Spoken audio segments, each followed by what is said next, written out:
Welcome back as we continue #1 Cochran Sports Showdown. I want to focus on Pro Football Focus. Jeff Hathhorn, once again, they came out with a diss on Ben Roethlisberger. I'm just curious, all their analytics say that he's somewhere between 15 and 25 in the NFL this year as a starting quarterback, which all I do is shake my head. What do you say about that? 10-0. 10-0. You know, those, you can have all those stats. I know they're meaningful in trying to point out certain things. I don't think Ben Roethlisberger is as good as Patrick Mahomes. Beyond Patrick Mahomes, I'm taking Ben Roethlisberger over almost anybody. I want a guy that can win games. I don't care about all the pretty stats. I want a gamer, a competitor, and that's what Ben Roethlisberger is. There's a few things about this. First off, you know, their numbers, and like I tweeted this, if these numbers, the Steelers happen to be 6-4 or something, they lost a couple tight games, but had the exact same roster with the exact same, you know, almost yardage totals and things like that, and they happen to one play here and there by Dallas and Denver and Baltimore and Tennessee, and they're 6-4. And somebody said the Steelers were underrated. Everybody would say, "Oh, these numbers are great. Look at these numbers." So people are going to complain about that. But the thing about numbers is that Roethlisberger, the way he's done, what's the way they've come back and won some of these games, is that spread. And I know the draw the plays in the dirt got way overplayed, and it's not necessarily how it played out. But you're not doing that with a less experienced quarterback. You're not doing that with a lesser quarterback. And if you go by value, by the definition of MVP, the Steelers team last year is 8-8 with terrible quarterback play. Look at them now, undefeated this year. So, you know, you split the difference. I don't know if he's the second best quarterback in the league, but he's having one of the best seasons in the league, that's for sure.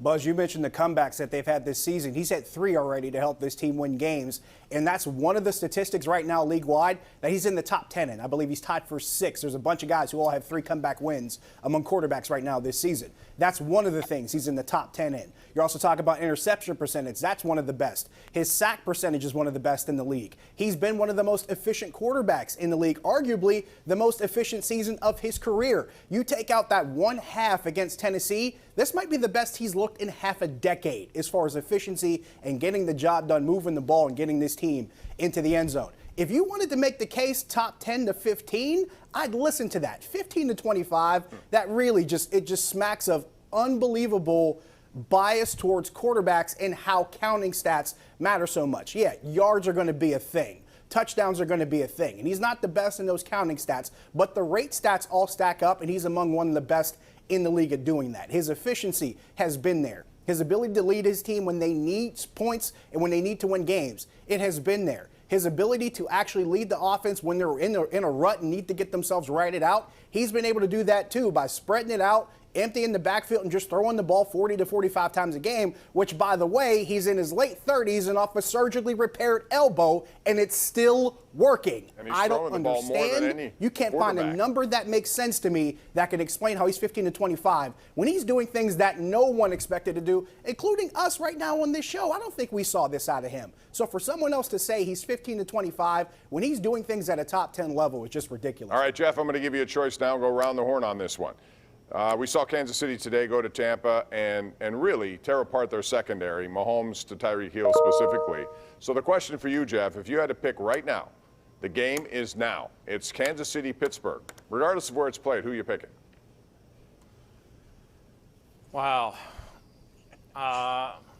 You know, if right now means no Stephon Tuitt and James Conner, I'm picking Kansas City. If I get Tuitt and Conner, I mean, the Steelers have found a way to win. I'm going to give the Steelers a chance. I'll say they would eke out a win.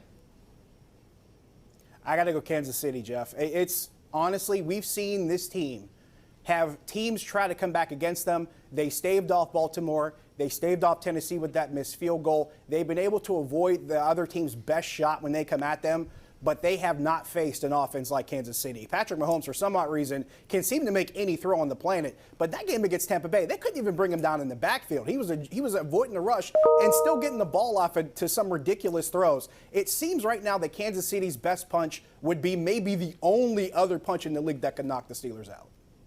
Listen, the Steelers, I'm trying to, with all due respect to Ben Roethlisberger and all due respect to the Steelers offense, right?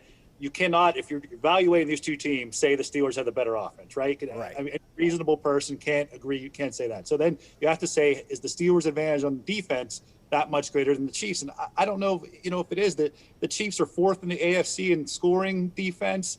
They're in the top half in yardage, so they're an above average defense, pretty much no matter how you slice it. Some of the games they've won this year, they've won a lot of good road games. They've won at Buffalo, at Baltimore, at Oakland, at Tampa. That's 4 playoff teams on the road they've won at. I just can't imagine the Steelers winning a shootout against Kansas City, and that's not a knock on the Steelers. It really isn't. It's just I don't know who beats the Chiefs in a shootout, really, or at least we want to predict that going into it, as we saw even last week against Oakland. So then I don't know if the Steelers defense, we've seen it be elite sometimes, but is it that good to be able to shut down the Chiefs? I don't know if we can go there right now. You need a couple of takeaways. They're number 1 in the NFL in that department, and if you get a few of those and your offense scores 30, you have a chance, and that has to be the recipe. When we come back, we're going to talk about the state of Pitt football and basketball together. We'll get into that next, right here on the #1 Cochran Sports Showdown.